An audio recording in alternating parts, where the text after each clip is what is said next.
নমস্কার, নিউজ নাওয়ের পর্দায় আপনাদের সকলকে স্বাগত। আমি সুমি রয়েছে আপনাদের সাথে। চলে যাব বিস্তারিত খবরে।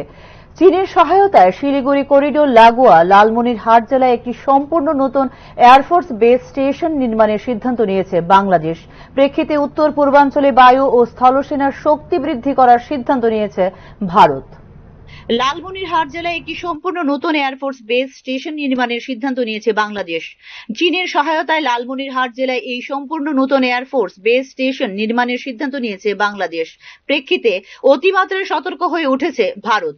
শিলিগুড়ি করিডোর লাগোয়া হল বাংলাদেশের লালমনিরহাট জেলা। বাংলাদেশের এই সিদ্ধান্তের পরে গোটা পূর্ব এবং উত্তর পূর্ব জুড়ে বায়ু এবং স্থল সেনার শক্তি বাড়ানোর সিদ্ধান্ত নিয়েছে ভারত। এমনকি উত্তর পূর্ব ভারতের এয়ারফোর্স স্টেশনগুলিতে আরো বেশি করে রাফাল মোতায়েনের সিদ্ধান্ত নিয়েছে নতুন দিল্লি। শিলিগুড়ি করিডোরকে চীনের লক্ষ্যমাত্রা তথা নিশানা থেকে রক্ষা করতে পাল্টা রাশিয়া থেকে ক্রয় করা সর্বাধুনিক S-400 এয়ার ডিফেন্স মিসাইল সিস্টেমও মোতায়েন করা হচ্ছে। হঠাৎ করে এই সামরিক তৎপরতার রেশ পড়েছে সীমান্তবর্তী জেলাগুলিতেও। ত্রিপুরা সহ সমগ্র উত্তর পূর্বাঞ্চল এবং পূর্ব ভারতের প্রতিটি বাংলাদেশ সীমান্তবর্তী জেলাকে সতর্ক বার্তা দেওয়া হয়েছে কেন্দ্রীয় স্বরাষ্ট্র মন্ত্রকের পক্ষ থেকে। বর্ডার সিকিউরিটি ফোর্সকে বলা হয়েছে মনিটরিং ও প্রহরা বাড়াতে। লালমনিরহাটে নতুন করে একটি এয়ারফোর্স স্টেশন নির্মাণের জন্য চীনের কাছে প্রযুক্তিগত সহায়তা চেয়েছে বাংলাদেশ। চীনের এরকম যে কোনো পরিকাঠামো নির্মাণ চুক্তির মধ্যে যে সংস্থাগুলো কন্ট্রাক্ট পেয়ে থাকে তাদের মধ্যে যুক্ত থাকে পাকিস্তানি সংস্থা।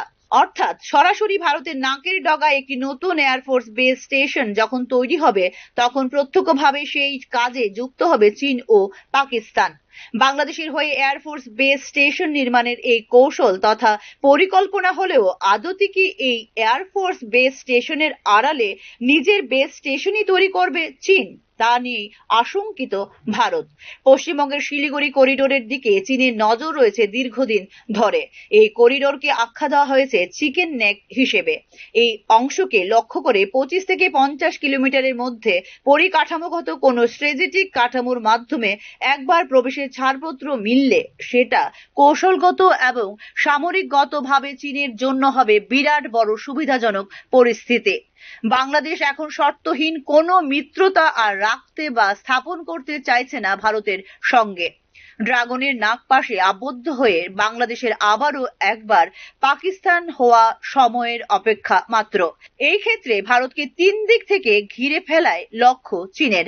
বিষয়টিকে নিয়ে বর্তমানে অতিমাত্রায় সতর্ক হয়ে উঠেছে Delhi. Bureau report, news now. চেয়ারম্যানই নন, গত প্রায় 1 বছর ধরে একজন সদস্য নিয়ে রাজ্যের পুলিশ অ্যাকাউন্টেবিলিটি কমিশনে স্বাভাবিক কারণে নিষ্ক্রিয় হয়ে রয়েছে রাজ্য পুলিশ অ্যাকাউন্টেবিলিটি কমিশন। এক্ষেত্রে বিপাকে পড়েছেন সাধারণ মানুষ।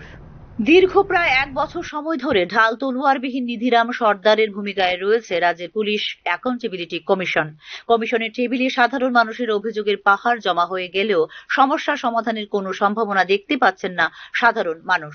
শুধুমাত্র চেয়ারম্যানই নন, গত প্রায় 1 বছর ধরে একজন সদস্যও নেই রাজ্যের পুলিশ অ্যাকাউন্টেবিলিটি কমিশনে। কমিশনের সর্বশেষ চেয়ারম্যান ছিলেন প্রাক্তন বিচারক স্বপন চন্দ্র দাস। 2019-এ দায়িত্ব নিয়েছিলেন তিনি। এরপর তাকে পুনঃনিযুক্তি দেওয়া হয়েছে বহুবার, কিন্তু 2024 সালে 30 জুন তার মেয়াদকাল শেষ হওয়ার পরে আর পুনর্নিযুক্তি পাননি তিনি। তার সঙ্গে এবং আগে মেয়াদ ফুরিয়ে যায় অনেক সদস্যের ও। কমিশনের সদস্য থেকে জি.কে. রাও অবসরে যান 2024 সালের মে মাসে। প্রাক্তন IAS আধিকারিক ওয়াই কুমার অবসরে যান 2023 সালের জুন মাসে। 2023 সালের ফেব্রুয়ারি মাসে কার্যকাল শেষ হয় H.C. ডিসুজার। আরও একজন L.H. ডার্লং 2023-এর ডিসেম্বরে পুলিশ অ্যাকাউন্টেবিলিটি কমিশনের সদস্য হিসেবে শেষ করেন কার্যকাল। এরপর থেকে পুলিশ অ্যাকাউন্টেবিলিটি কমিশনের শুধুমাত্র সেক্রেটারি হিসেবে রয়ে গেছেন রাজ্য প্রশাসনের একজন আধিকারিক। গত প্রায় 1 বছর সময়কালের মধ্যে পুলিশ অ্যাকাউন্টেবিলিটি কমিশনের চেয়ারম্যান হিসেবে যেমন কাউকে বাছাই করেনি, তেমনি একজন সদস্য নিয়োগ করেনি রাজ্য সরকার। আর তাই দীর্ঘ এই সময়ে বিভিন্ন ইস্যুতে রাজ্য পুলিশের বিরুদ্ধে বিস্তর অভিযোগ থাকলেও কোনো সুরাহা খুঁজে পাচ্ছেন না সাধারণ মানুষ। গুরুত্বপূর্ণ এই কমিশনের চেয়ারম্যান এবং সদস্য নিয়োগে কার্যত রাজ্য সরকারের অনীহা নিয়ে প্রশ্ন তুলছেন বিভিন্ন মহল। পুলিশ অ্যাকাউন্টেবিলিটি কমিশন ঢাল তলোয়ার বিহীন নিধিরাম সর্দার হওয়ার সুযোগ ও সুবিধা নিচ্ছেন এক শ্রেণীর পুলিশ আধিকারিক বলে মনে করছেন অনেকে। সম্প্রতি বিভিন্ন ধরনের অভিযোগ উঠে এসেছে রাজ্য পুলিশের মন্থা নির্দেশকের বিরুদ্ধেও। পুলিশ অ্যাকাউন্টেবিলিটি কমিশন সক্রিয় থাকলে এবং সেখানে অভিযোগ জমা পড়লে রাজ্য পুলিশের মহানির্দেশককেও সেখানে করতে হতো জবাবদিহি। সাধারণ মানুষের বহু অভিযোগও জমা পড়ে রয়েছে কমিশনের টেবিলে। পুলিশ অ্যাকাউন্টেবিলিটি কমিশন করাই হয়েছিল মূলত সাধারণ মানুষকে যেন পুলিশি হেনস্থার শিকার হতে না হয় সেই উদ্দেশ্য নিয়ে। অর্থাৎ গত প্রায় কার্যত 1 বছর ধরে রাজ্য সরকারের পুলিশ অ্যাকাউন্টেবিলিটি কমিশন সক্রিয় না থাকায় বিফলে যাচ্ছে পুলিশ অ্যাকাউন্টেবিলিটি কমিশন গঠনের মূল উদ্দেশ্য। ব্যুরো রিপোর্ট, নিউজ নাও। ভারতীয় জনতা পার্টির সরকারের যুব বিরোধী কার্যকলাপের কারণে ধ্বংসের পথে বর্তমান যুব সমাজ। হতাশাগ্রস্ত যুবকরা হারিয়ে যাচ্ছে নেশার কবলে বলে মন্তব্য করলেন রাজ্যের বিরোধী দলনেতা জিতেন্দ্র চৌধুরী। উপজাতি যুব ফেডারেশন কেন্দ্রীয় কমিটির বিশেষ বর্ধিত অধিবেশনে এই মন্তব্য করেন জিতেন্দ্র চৌধুরী। ভারতীয় জনতা পার্টি সরকারের নীতির বিরুদ্ধে ঐক্যবদ্ধ আন্দোলনের আহ্বানও জানিয়েছেন জিতেন্দ্র চৌধুরী। বুধবার দশরথদেব স্মৃতি ভবনে আয়োজিত হয় উপজাতি যুব ফেডারেশন কেন্দ্রীয় কমিটির বিশেষ বর্ধিত এই অধিবেশন। রাজ্যেও যুব জীবনের সবচেয়ে বড় সংকট হলো তাদের যে ভবিষ্যৎ, এটা সম্পূর্ণ নিরাপত্তাহীন।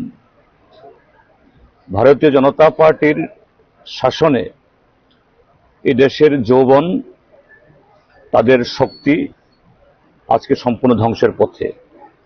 আর আমাদের রাজ্যে ভারতীয় জনতা পার্টি, ত্রিপুরামথা, আইপিএফটি মিলে এই ত্রিপুরাজ্যের যৌবনকে প্রায় বন্ধক দিয়ে দেওয়ার মতো, এবং এতে শুধু তাদের কর্মসংস্থানের সুযোগটাকেই তারা নষ্ট করে দিচ্ছে তা নয়, যে এই যৌবনকে নেশা এবং নানা ধরনের অপরাধের সাথে দিকে ঠেলে দিয়ে এটা আগামী শুধু এই বর্তমান প্রজন্ম না, আগামী বহু প্রজন্মকে ধ্বংস করার এটা গভীর চক্রান্তে।